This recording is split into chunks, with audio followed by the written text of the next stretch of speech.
Mes chers amis, nous chrétiens, nous sommes les plus fortunés des créatures. Qu'avons-nous à redouter de la vie? Qu'avons-nous à redouter de la mort? La vie est bonne, quoi qu'en disent certains. Elle est bonne parce qu'elle vient de Dieu, créateur de toutes choses. Elle est bonne car elle nous apporte de temps à autre des heures charmantes, les 1001 petites joies de la vie, quand nous savons les apprécier, bien sûr. Elle est bonne parce que Dieu nous l'a donnée et que tout ce qui vient de sa main est bon. Cependant, elle a ses moments de tristesse, parfois tristes, avec une triste continuité de découragement, triste à faire pleurer. Devons-nous être désarmés devant ces épreuves? Non, bien sûr, parce que nous avons pour soutien la divine espérance. L'espérance nous soutient au milieu des épreuves de la vie. L'espérance nous soutient au milieu des devoirs de la vie. L'espérance nous soutient au moment de la mort. Rien n'est plus commun, vous le savez comme moi, que le découragement, l'abattement, l'abandon de soi, les idées noires qui traversent l'esprit et que bien souvent nous entretenons au lieu de les éloigner, même au milieu de la souffrance. Chrétiens, quand vous vous laissez aller au découragement, pas besoin de dire quand cela vous est en complète contradiction avec la foi.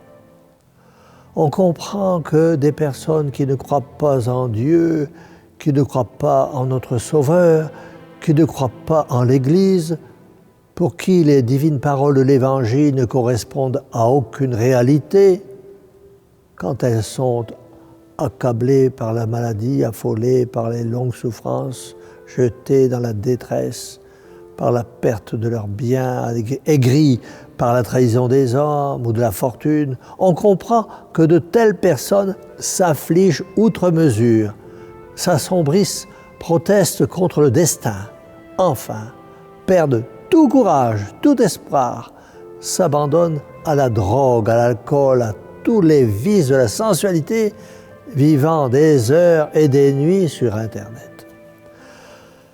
Ah, mes amis, quelle tristesse infinie! À quelle branche se raccrocherait-il? Où trouverait-il refuge, consolation, soutien?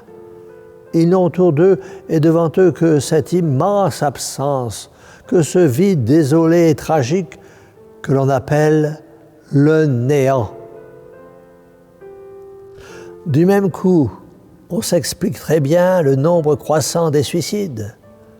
On comprend très bien que des jeunes et des moins jeunes, sans foi et sans espérance, s'adonnent de plus en plus à la drogue, à l'alcool, ne cherchant que la fête, la danse, la sensualité.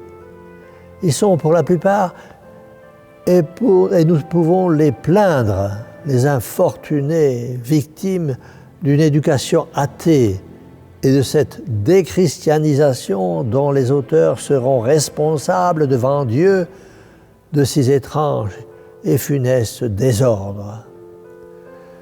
Mais nous, mes amis, nous qui savons ce qui est écrit, ce que Dieu a dit et fait, nous qui connaissons le prix de l'épreuve, ce qu'elle pèse quand elle est courageusement, pieusement acceptée dans la balance de notre destinée. Nous qui avons le ciel devant nous, comment nous laisserions-nous abattre et décourager? Je regarde le Christ en croix. Je regarde la Vierge Marie au pied de la croix. Je regarde les saints et les saintes qui marchent sur les pas du Christ et qui ont souffert comme lui, car le disciple n'est pas plus que le maître. Et les saints et les saintes qui nous ont précédés ont porté leurs difficultés, leurs croix à l'exemple de Jésus, en nous donnant l'exemple. Leur secret, c'était de vivre dans l'espérance. Car ils savaient tous qu'il y a quelque chose que personne ne pouvait leur ravir. C'est l'espérance du ciel, et c'est avec cette espérance qu'ils purent tout supporter. Voilà le miracle de l'espérance chrétienne. Vivons donc nous aussi dans l'espérance chrétienne. Alors, mes amis, si aujourd'hui vous êtes découragés, si malgré tout, vous voulez dès aujourd'hui, coûte que coûte, vivre dans cette espérance qui vous apportera la paix et la joie de la part de Dieu, je vous promets la vie éternelle.